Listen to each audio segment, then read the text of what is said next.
Praise the Lord. आप सभी लोगों को आज बुधवार के दिन में आप सबको आराध्य यूट्यूब चैनल में आपको स्वागत है। आइए आज प्रभु का वचन ध्यान करेंगे। तो कल मंगलवार के दिन में अपन पवित्र परमेश्वर का ज्ञान में परमेश्वर की सर्वव्यापकता के बारे में ध्यान किए हैं। तो परमेश्वर के सर्वव्यापकता अलग है और परमेश्वर के व्यक्तिगत उपस्थिति अलग है। तो परमेश्वर के सर्वव्यापकता का मतलब सारे विश्व में हर जगह पर रहने वाले। व्यक्तिगत उपस्थित का मतलब परमेश्वर में जो व्यक्तित्व केंद्र, परमेश्वर का एक व्यक्तित्व केंद्र एक दृश्यनीय रूप में अपने पास आना है, उसको क्या कहते हैं, जो उसको व्यक्तिगत उपस्थित होना। तो उसके बारे में कल अपन ध्यान किए। आज अपना ध्यानांश यह है कि जो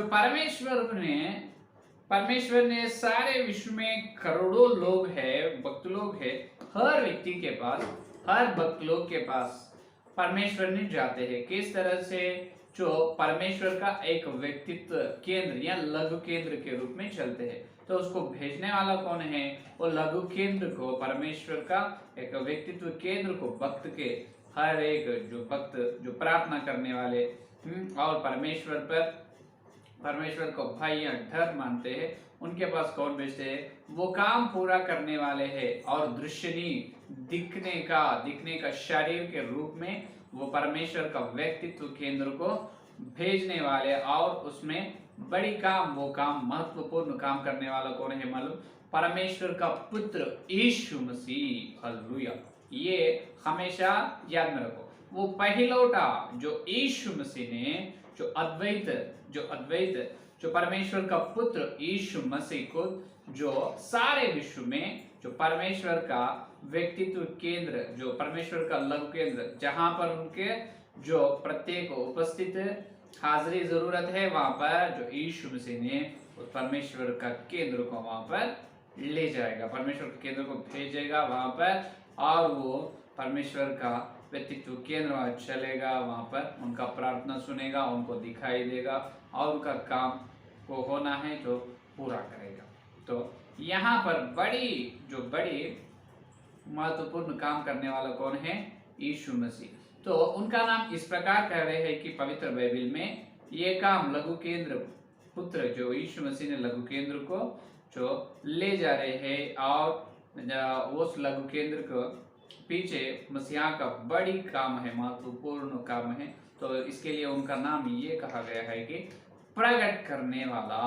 आज अपना ध्यानांश है कि प्रकट करने वाला। क्या प्रकट करने वाला? तो परमेश्वर का दृश्यता को प्रकट करने वाला। हालेलुया।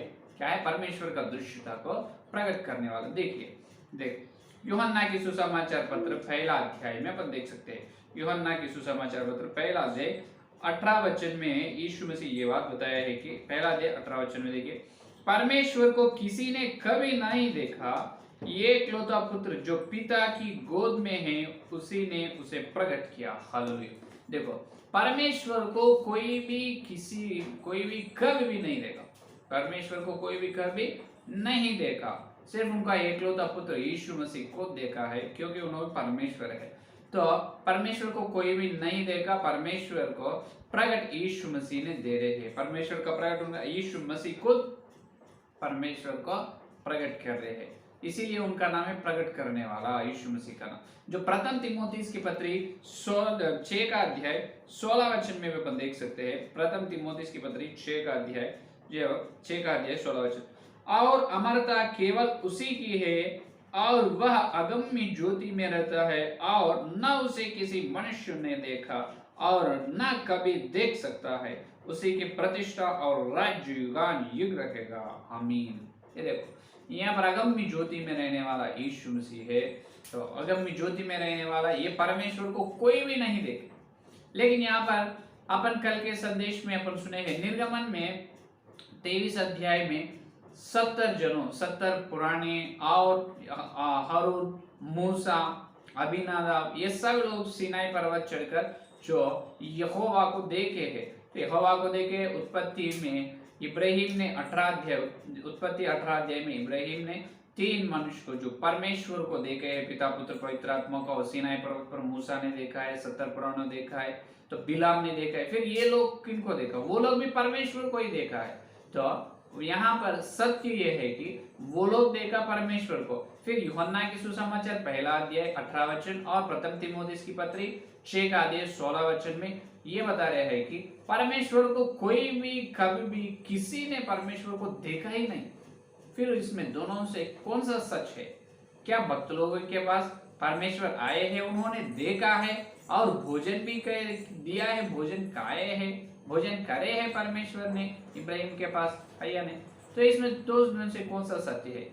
ये कोई एक विरोध है, लेकिन दो भी सत्य है। यहाँ पर दो भी सत्य है, क्योंकि जो अगम्य ज्योति में है परमेश्वर को, वो परिपूर्ण परमेश्वर है। अगम्य ज्योति में जो परमेश्वर डेरा कर रहे हैं, निवासित है, उन्होंने परिपूर्ण संपूर्ण परमेश्वर है। उस परमेश्वर को कोई भी कभी भी नहीं देखा, नहीं देख सकता। हालेलुया, यह है सत्य।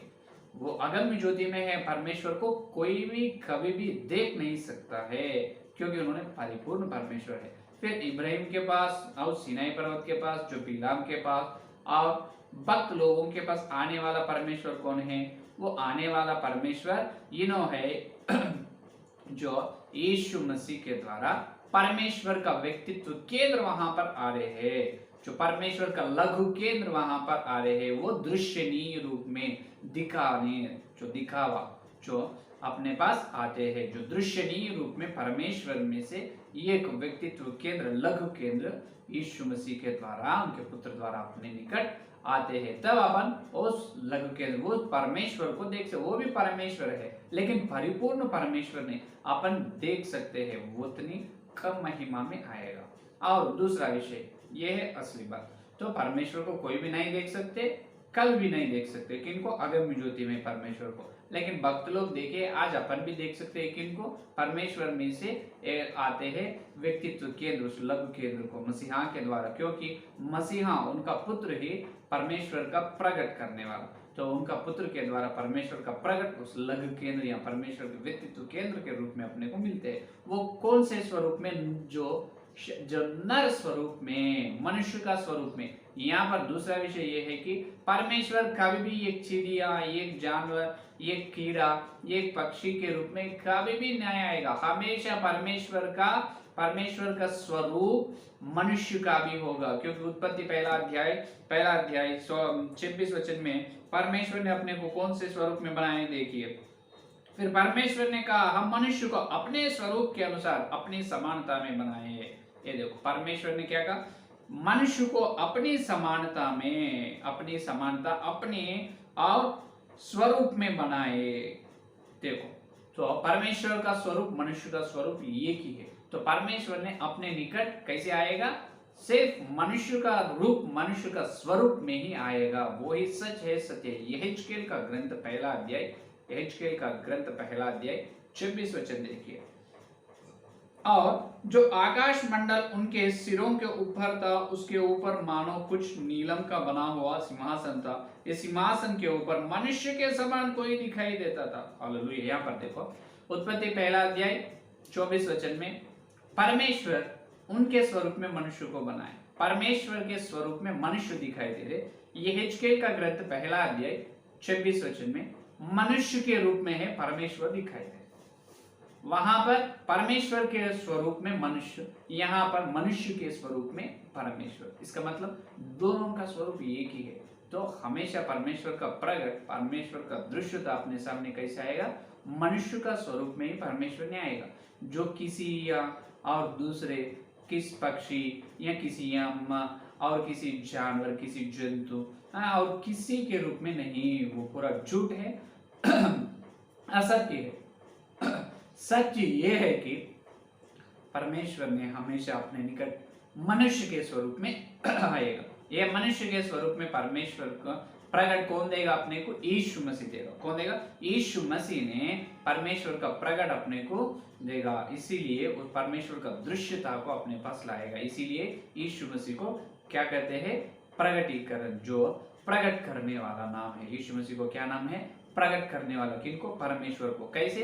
उनका परमेश्वर का व्यक्तित्व केंद्र को या परमेश्वर के अंदर जो है लघु केंद्र को अपने निकट लाते हैं यीशु मसीह। तो वो लघु केंद्र कैसे आएगा? वो व्यक्तित्व केंद्र या लघु केंद्र जो दृश्यनीय रूप में अपन देख सकते हैं।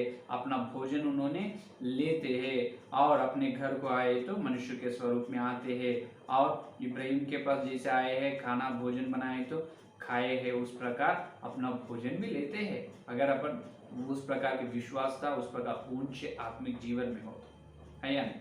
तो आज का संदेश यह है कि प्रकट करने वाला यीशु मसीह, उन्होंने इस सारे विश्व में करोड़ों व्यक्तियों के पास परमेश्वर का लघु केंद्र और परमेश्वर का व्यक्तित्व केंद्र को ले जाकर परमेश्वर को प्रकट कर रहे हैं। कौन?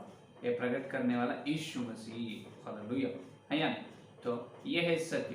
तो वो यीशु मसीह वो पहिलौठा, और उन्होंने ना अंत वाले है परमेश्वर यीशु मसीह के बेटे और बेटियां अपन हुए हैं, उनके बच्चे अपन बन चुके हैं उनके लहू के द्वारा।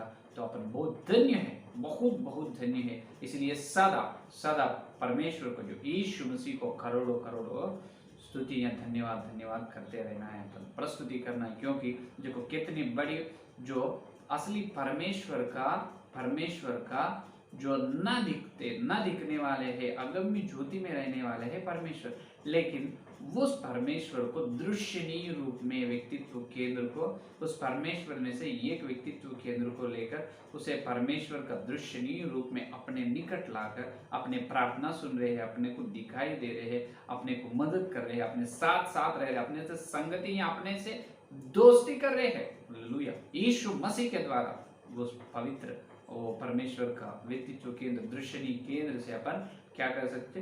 दोस्ती कर सकते हैं। तो इस प्रकार इतनी बड़ी आशीर्वाद यीशु मसीह के द्वारा अपने को मिले हैं। इसीलिए यीशु मसीह को बहुत बहुत धन्यवाद। उस पिता का पुत्र, ना तो वो परमेश्वर का व्यक्तित्व केंद्र अपने निकट ना आएगा, वो दृश्यनीय परमेश्वर को अपन यीशु मसीह न तो न देख सकते हैं।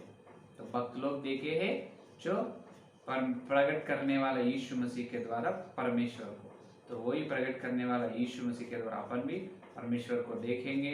वो याद रखो, हमेशा परमेश्वर जो मानव मनुष्य के रूप में ही आएगा और किसी रूप में नहीं। परमेश्वर की दृश्यता हमेशा मानव मनुष्य का स्वरूप में ही रहेगा। हेजकेल 1:26, उत्पत्ति 1:26 के, ठीक है। तो ये है आज का संदेश। तो प्रकट करने वालों को अपन हमेशा धन्यवाद करेंगे, तो अपन भी जो पर यीशु मसीह के द्वारा परमेश्वर को देखेंगे, ठीक है। आइए प्रार्थना करेंगे। स्तुति धन्यवाद करते हुए प्रभु जी, इस दिन बुधवार के दिन तुम्हारे पवित्र आत्मा के द्वारा प्रभु तुम दिए संदेश के लिए धन्यवाद। हे परमेश्वर, तुम्हारे व्यक्तित्व केंद्र या तुम्हारे लघु केंद्र को दृश्यनीय रूप में हमारे सामने ला रहे हैं। हे मसीह, हे पिताजी का पुत्र, हमारे प्रेमी, हमारे प्रिय प्रभु, हमारे मालिक, आपको धन्यवाद। हे प्रभु, आपको करोड़ों हे लाखों स्तुति धन्यवाद कर रहे हैं यीशु मसीह। अगर आप न तो प्रभु हमको हमारे जन्म कर्म पाप से हमको छुटकारा ना मिलेगा, नरक से हम ना बचाएगा प्रत्येक रूप से। अगर प्रभु तुम्हारे लोग हो, अगर तुम पिता पुत्र ना, तो हम पिताजी से मेल मिलाप नहीं होते थे। यीशु मसीह तुम्हारे द्वारा हम परमेश्वर से मेल मिलाप हुआ है। हे प्रभु, हमको पिता से मिलाए है, तुम्हारे लोग से हमको छुटकारा दी है, हमारे पापों से छुड़ाए, नरक से बचाए, और परमेश्वर को देखने की दृश्यता को, मनुष्य स्वरूप में देखने की दृश्यता हमारे सामने ला रहे यीशु मसीह, आपको धन्यवाद। जितने लोग संदेश सुने आज के विशेष संदेश के लिए धन्यवाद। हर एक के अंदर प्रभु, मन के अंदर संदेश को फल फलो प्रभु, और कल मिलते जब और बड़ी प्रभु परमेश्वर के व्यक्तित्व के बारे में और हम जानने की अनुग्रह दे। यीशु मसीह, आपको धन्यवाद। हे प्रभु, हम भी परमेश्वर को देखने के, बिलाम देखे, मूसा देखे, 70 पुराण लोग देखे, हे प्रभु इब्राहिम देखे, उस प्रकार हम भी देखने का अनुग्रह दे प्रभु। हमको प्रभु सामने आओ प्रभु, हमको दिखाई दे प्रभु, आपको धन्यवाद। हे यीशु मसीह, आपको धन्यवाद करते हैं। इस सारे प्रार्थना को आपके नाम में, यीशु मसीह के नाम में मांगते हैं। आमीन। परमेश्वर का प्रेम, मसीहा का अनुग्रह, पवित्र आत्मा की सहायता ये दिन लेकर प्रभु आने तक सारे वक्त विशेष रूप से परमेश्वर को देखने की प्रतिज्ञा उनको सदा साथ रहे। आमीन। Praise the lord. धन्यवाद। कल